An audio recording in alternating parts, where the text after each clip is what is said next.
ఢిల్లీ పోలీసులు గాంధీ భవన్ కు వచ్చారు. కేంద్ర హోంమంత్రి అమిత్ షా వీడియోను ఎడిట్ చేసి సర్క్యులేట్ చేశారనే ఆరోపణలపై కాంగ్రెస్ నేతలకు నోటీసులు ఇవ్వడానికి వచ్చారు పోలీసులు. సిఆర్పిసి 91 కింద నోటీసులు ఇచ్చారు. మే 1న వివరణ ఇవ్వాలంటూ అందులో తెలిపారు.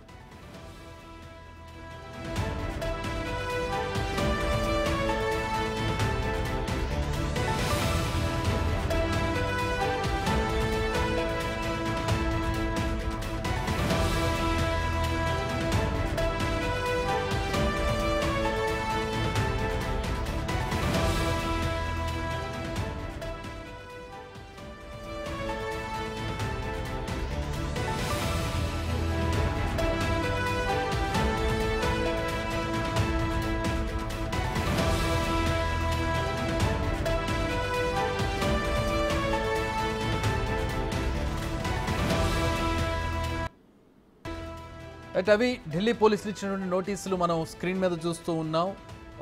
నమోదు చేసినటువంటి సెక్షన్స్ కూడా చూస్తూ ఉన్నాం. మొత్తం 10 మందికి నోటీసులు వెళ్ళాయి. దీనిపై తెలంగాణ ముఖ్యమంత్రి పిసిసి చీఫ్ రేవంత్ రెడ్డి స్పందించారు. ఆయన ఏం స్పందించారు ఒకసారి చూద్దాం.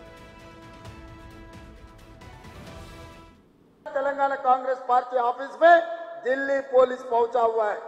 सोशल मीडिया में कोई पोस्टिंग लगाया, इसीलिए तेलंगाना के कांग्रेस अध्यक्ष को, तेलंगाना मुख्यमंत्री को हम अरेस्ट करते बोल के नोटिस लेकर तेलंगाना गांधी भवन में पहुंच गए.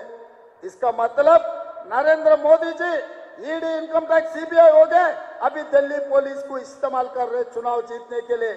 यहाँ पर कोई डरने वाले नहीं है भाई, यहाँ पर पलट के जवाब देने वाले हैं. देखेंगे आने वाले चुनाव में नरेंद्र मोदी जी और अमित शाह को हरा के दिखाएंगे कर्नाटक और तेलंगाना में. तेलंगाना कांग्रेस అది రేవంత్ రెడ్డి స్పందన మనం చూసాం. వచ్చినటువంటి నోటీసులకు సంబంధించి ఇక కాంగ్రెస్ నేతలు కూడా దీనిపై లీగల్గా స్పందిస్తామని చెబుతూ ఉన్నారు. రైట్,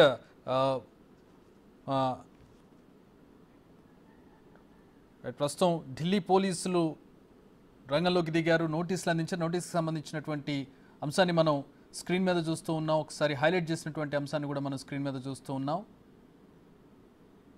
మొత్తం 10 మందికి నోటీసులు అందించారు. 10 మందిలో 4 తెలంగాణ నుంచి, 6 ఇతర రాష్ట్రాల నుంచి ఉన్నారు. మొత్తం ఈ వీడియోను ఎడిట్ చేసి సర్క్యులేట్ చేశారు.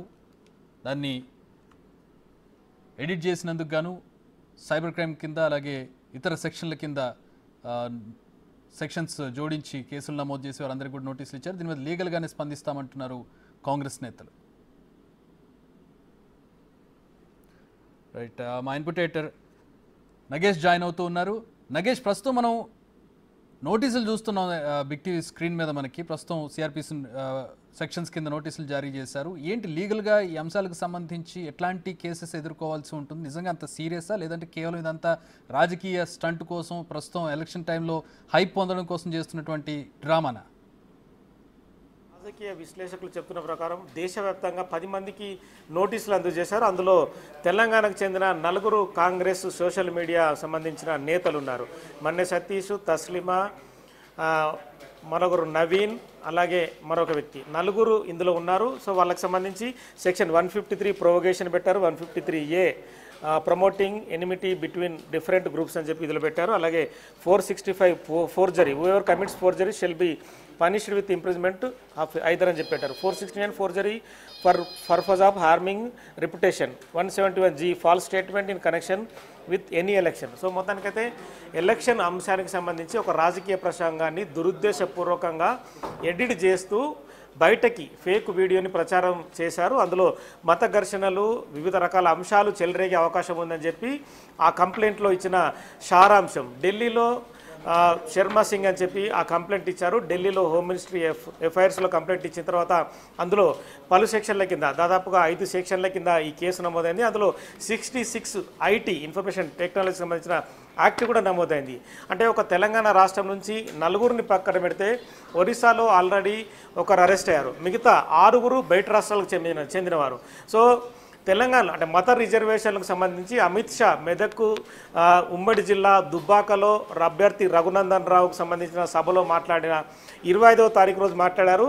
నిన్న రిజిస్టర్ అయింది కేసు. ఇది ఇవాళ ఢిల్లీ పోలీసులు ఇద్దరు పోలీసుల బృందం, ఇన్స్పెక్టర్ ఒకరు ఎస్ఐ, ఢిల్లీ మన హైదరాబాదు గాంధీ భవన్కు చేరుకొని నోటీసులు అందజేసిన పరిస్థితి. ఓవరాల్గా చూస్తే కనుక ఈ కేసు రాజకీయ రంగు పులుముకుందనేది ఖచ్చితంగా చెప్పవచ్చు. ఎందుకంటే ఇలా అంటే అమిత్ షాకు సంబంధించిన ఆ వీడియో ప్రసంగాన్ని ఎడిట్ చేస్తూ ప్రజలను రెచ్చగొడుతున్నారు. భారతదేశ వ్యాప్తంగా అంటే ఒక వర్గానికి చెందిన రిజర్వేషన్లు కావచ్చు, మరో వర్గానికి ఆపాదించడం కావచ్చు, ఇటువంటి వ్యవహారాల్ని తెరపైకి తీసుకొచ్చి ఒక సింపథైజేషన్ కార్యక్రమాన్ని బీజేపీ చేపట్టిందని చెప్పి ఇప్పటికే కాంగ్రెస్ పార్టీ ఆరోపిస్తుంది. మే 1న ఈ సెక్షన్ల కింద కేసు నమోదైంది కాబట్టి ఈ 4 ప్లస్ 6 కూడా విచారణకు హాజరు కావాలి. విచారణకు హాజరు కాకుంటే క్రిమినల్ చర్యలకు పాల్పడతామని చెప్పి కూడా ఆ ఎఫ్ఐఆర్లో పేర్కొన్న పరిస్థితి. సో మొత్తానికైతే ఏదైతే ఈ అంశం ఉందో ఖచ్చితంగా ఎలక్షన్ కమిషన్ నోటీసుకు వచ్చి ఉంటుంది. ఎందుకంటే ఈ ఇష్యూ జరిగిన తర్వాత ప్రైమరీగా ఖచ్చితంగా ఆ బీజేపీ పార్టీకి చెందిన నేతలు కావచ్చు, మిగతా పార్టీల చెందిన నేతలు కావచ్చు, మొదట ఎలక్షన్ కమిషన్ దృష్టికి తీసుకురావాల్సి ఉంది. ఇవాళ ఉదయమే బీజేపీ నేతలు హైదరాబాదు సైబర్ క్రైమ్ సిసిఎస్లో కంప్లైంట్ నమోదు చేశారు. కానీ ఈ వీడియోకి సంబంధించి ఖచ్చితంగా ఎఫ్ఎస్ఎల్ రిపోర్ట్ తీసుకోవాల్సి ఉంటుంది. ఆ ఎఫ్ఎస్ఎల్ రిపోర్టు ఆధారంగానే పోలీసులు కేసు నమోదు చేస్తారు. కానీ ఢిల్లీ పోలీసు మాత్రం హుటాహుటిన అంటే వాళ్ళకు ఎఫ్ఎస్ఎల్ రిపోర్టు ఉందా లేదా అనేది తదుపరి అంశం. హుటాహుటిన అంటే ఇమ్మీడియట్గా వాళ్ళు స్పీడ్గా ఈ కేసును నమోదు చేసి దర్యాప్తులోకే తీసుకొచ్చారు. ఢిల్లీ నుంచి ఫ్లైట్ వేసుకొని హైదరాబాద్కు 2 పోలీసు అధికారులు రావడం, గాంధీ భవన్ వేదికగానే నోటీసులు ఇవ్వడం అంటే ఖచ్చితంగా రాజకీయ రంగు పులుముకుందని చెప్పి కూడా కాంగ్రెస్ పార్టీ నేతలు ఆలోచిస్తున్నారు. ఖచ్చితంగా ఈ వ్యవహారాన్ని ఈ 4 మిగతా 6 కూడా కోర్టుకు వెళ్ళే అవకాశం కనిపిస్తుంది. ఢిల్లీలో కేసు నమోదైంది కాబట్టి ఢిల్లీ స్థానిక కోర్టులో ఏదైతే home ministry of affairs Dwarka Bhavan ఉందో ఆ అక్కడ దగ్గరలో ఉన్న కోర్టులో లీగల్గా వాళ్ళు కూడా ఫైట్ చేసే అవకాశం కనిపిస్తుంది. ఇది దురుద్దేశపూర్వకంగానే రాజకీయంగానే ఇండియా కూటమిని బదనాం చేయడానికి బీజేపీ పార్టీ కేసులు నమోదు చేసి బదనాం చేస్తుందని చెప్పి కూడా చెప్పే అవకాశం కనిపిస్తుంది. మే 1 లోపు అంటే ఇవాళ 29 తారీఖు ఇంకో 2 రోజుల సమయం కూడా ఉంది. ఈ సమయం లోపల కోర్టులో ఈ అంశం తెరపైకి వచ్చే అవకాశం కనిపిస్తుంది. కానీ ఎలక్షన్ కమిషన్ స్పందించకముందే మరి స్థానికంగా ఉన్న ఢిల్లీ పోలీసులు స్పందించడం మాత్రం ఒక రకంగా ఆలోచింపదగ్గ విషయమే. ఈ మొత్తం వ్యవహారంలో ఇప్పుడు కోడ్ ఆఫ్ కండక్ట్ అమల్లో ఉంది, ఈ ఎలక్షన్ దగ్గర పడుతూ ఉన్నాయి, క్యాంపెయిన్లో ఇది జరిగింది. మొత్తం వ్యవహారంలో ఈసీ పాత్ర ఏంటి టెక్నికల్గా ప్రతి అంశం ఇప్పుడు భారతదేశ ప్రధానైన కోడ్ ఆఫ్ కండక్ట్ కింద సామాన్య వ్యక్తిగానే ఉంటాడు. అంటే సెక్యూరిటీ యాంగిల్ పక్కన పెడితే ఆపద్ధర్మ ప్రధానిగా ప్రస్తుతం మోదీ ఉంటారు. అలాగే హోమ్ మినిస్టర్ కూడా ఆపద్ధర్మ హోమ్ మినిస్టర్గానే భారతదేశ వ్యవహారాలు చూస్తుంటారు. సో కోడ్ ఆఫ్ కండక్ట్ కింద ఖచ్చితంగా ప్రైమరీగా ఏ రాష్ట్రంలో ఎవరైతే ఉన్నారో వాళ్ళు కంప్లైంట్ చేయదలుచుకుంటే ఖచ్చితంగా ఆ రాష్ట్రంలో ఉన్న ఎన్నికల కమిషన్కు ఫిర్యాదు చేయాలి. లేదంటే కేంద్ర ఎన్నికల కమిషన్కు ఒక టీమ్ ఆఫ్ బృందం వెళ్ళి ఇలా జరిగింది, అమిత్ షాకు సంబంధించిన వీడియో, ఎస్సీ ఎస్టీ ఓబీసీ ఆ రిజర్వేషన్లకు సంబంధించిన అంశాన్ని ఈ మైనార్టీ వర్గాలకు ఆపాదించే తెరపైకి తీసుకొచ్చారు అని చెప్పి ఏదైతే ఎడిట్ వీడియో ఉంది, ఎడిట్ వీడియో సమర్పించిన తర్వాత ఎలక్షన్ కమిషన్ విచారణకు ఆదేశిస్తుంది. కానీ ఇందులో మరి పోలీసులే తెరపైకి వచ్చారు, పోలీసులే కేసు నమోదు చేశారు. కాబట్టి లీగల్గా ఇది కోర్టుకు వెళ్ళిన తర్వాత కోర్టు కూడా ఇవన్నీ ప్రశ్నించే అవకాశం కనిపిస్తుంది. ఎందుకంటే డైరెక్ట్గా మీరే విచారణకు ఎందుకు సేకరించారంటే కూడా అంటే బీజేపీ నేతల నుంచి మరో సమాధానం రావచ్చు. అంటే మత కల్లోలు జరుగుతాయి, ఒక వర్గం వారు మరొక వర్గం కొట్లాడుకునే అవకాశం ఉంటుందని చెప్పి కూడా చెప్పే అవకాశం కనిపిస్తుంది. సో ఇలాంటి అంశాలన్నీ కూడా ఖచ్చితంగా క్రియాశీలకంగా ఉండే పరిస్థితి కనిపిస్తుంది. కానీ ఈ వ్యవహారం మొత్తం చూస్తే కనుక ఎలక్షన్ కమిషన్దే ప్రధాన పాత్ర అని చెప్పొచ్చు మనం. రైట్. ఇప్పుడు దీనికి సంబంధించి లీగల్గా ఏం ఇష్యూస్ అంటే ఇప్పుడు నెక్స్ట్ ఇప్పుడు సెక్షన్స్ కింద కేసు నమోదు చేశారు, నోటీసులు ఇచ్చారు, నెక్స్ట్ ఏంటి? ఇప్పుడు ఫోరెన్సిక్ ల్యాబ్కి వెళ్ళాలా, అది నిజంగా ఎడిట్ చేశారా, దురుద్దేశపూర్వకంగా దీన్ని సర్క్యులేట్ చేశారు, ఈ ఇన్వెస్టిగేషన్ అంతా జరగాలిగా? ఖచ్చితంగా జరగాల్సిందే. ఇన్వెస్టిగేషన్ అంటే మామూలుగా ఇన్వెస్టిగేషన్ ప్రాసెస్ అయితే కొన్ని రోజులు తీసుకుంటుంది.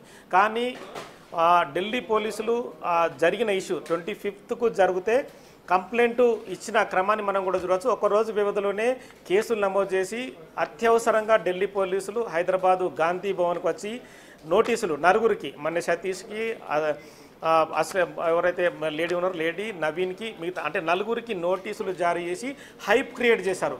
మొదట అంటే బీజేపీ పార్టీ నుంచి ఒక మెసేజ్ ప్రైమరీగా సర్క్యులేట్ అయింది. అంటే సీఎం రేవంత్ రెడ్డికి నోటీసులు జారీ చేసినట్టుగా ప్రైమరీగా ఒక మెసేజ్ని బయటకు వదిలారు. అదే మెసేజ్ను పట్టుకున్న మీడియా మొత్తం సీఎం రేవంత్ రెడ్డికే నోటీసులు జారీ అయ్యాయి.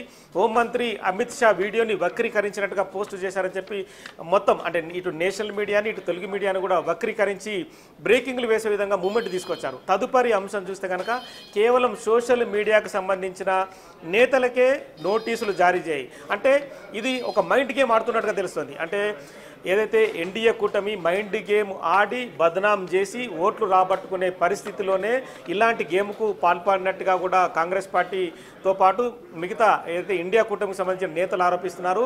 బీజేపీ గ్రాఫ్ దేశవ్యాప్తంగా తగ్గుతున్న క్రమంలోనే ముందుగా సౌత్ ఇండియాని టార్గెట్ చేస్తూ ఇలా నోటీసులు ఇస్తే కనుక ఖచ్చితంగా సీట్ల సంఖ్యను నగేష్, ఇప్పుడు మనం చాలా సందర్భాల్లో ఎలక్షన్ క్యాంపెయిన్స్లో జరిగినప్పుడు చాలా ఆరోపణలు చేస్తూ ఉంటారు. చాలామంది మీద, ప్రధాని మీద కావచ్చు, అపోజిషన్ వాళ్ళ మీద కావచ్చు, అధికారంలో ఉన్న వాళ్ళ మీద, పార్టీలు అన్నాక క్యాంపెయిన్ జరిగేటప్పుడు ఆరోపణలు ప్రత్యారోపణలు జరిగి సోషల్ మీడియా దానికి ఒక అస్త్రంగా చెప్పుకోవచ్చు, ఈ క్యాంపెయిన్లో ఒక భాగం అని చెప్పుకోవచ్చు. ఇదే బీజేపీ నేతలు చేస్తూ ఉంటారు, ఇటు కాంగ్రెస్ నేతలు ఇండివిజువల్గా జరుగుతూనే ఉంటాయి ఎక్కడెక్కడ క్యాంపెయిన్కి సంబంధించి. దానికి ఇంత సీరియస్గా సెక్షన్లు పెట్టి ఇప్పుడు మోదీ మొన్న చేసినటువంటి క్యాంపెయిన్కి సంబంధించి అప్పటి మాజీ ప్రధాని మాట్లాడినటువంటి సందర్భంలో దాన్ని టెలికాస్ట్ చేసి చూపించినటువంటి పరిస్థితి ఈ విధంగా అన్నారని చెప్పి దాన్ని కూడా మిస్కన్సెప్షన్ కింద చెప్తూ ఉన్నారు. దాన్ని కూడా ఎడిట్ చేసి చెప్పారు, దాన్ని ఒక పార్టీకి అని చెప్పారు, మిగతా పార్టీని వదిలేశారు, దాన్ని కూడా ఎడిట్ చేశారని చెప్పారు. అలా జరుగుతూ ఉంటాయి. దాన్ని ఇంత సీరియస్ కేసు తీసుకొచ్చి కేసులు వేసి నోటీసులు ఇచ్చి ఈ ఎలక్షన్ టైంలో ఖచ్చితంగా, ఎందుకంటే మీరు చెప్పిన అంశం ఖచ్చితంగా పరిగణలోకి తీసుకోవచ్చు. ఈ మధ్య ప్రధానమంత్రి మోదీ కాంగ్రెస్ అంటే ఒకవేళ ఇండియా కూటమి అధికారంలోకి వస్తే ఖచ్చితంగా మహిళల పుస్తెలు తాళ్ళు అమ్మే పరిస్థితి ఉండదని చెప్పి కూడా ఒక హార్డ్ వర్డ్ కూడా అతను హార్ష్గా మాట్లాడిన పరిస్థితి. మరి ఇలాంటి అంశాలు కూడా ఖచ్చితంగా తెరపైకి వచ్చే అవకాశం కనిపిస్తుంది. మొత్తము భారతదేశమే మైనారిటీల చేతులకు వెళ్ళిపోతుందన్న అంశాన్ని కూడా తీసుకొచ్చారు. సో ఇలాంటి అంశాలు చాలా వరకు అంటే ఈ ఆరోపణల నేపథ్యంలో ఇవి కూడా ఖచ్చితంగా తెరపైకి వచ్చే అవకాశం కనిపిస్తుంది. కేవలం నగేష్ ఒక్క నిమిషం, సారీ ఫర్ ద ఇంటరప్షన్. మా డిప్యూటీ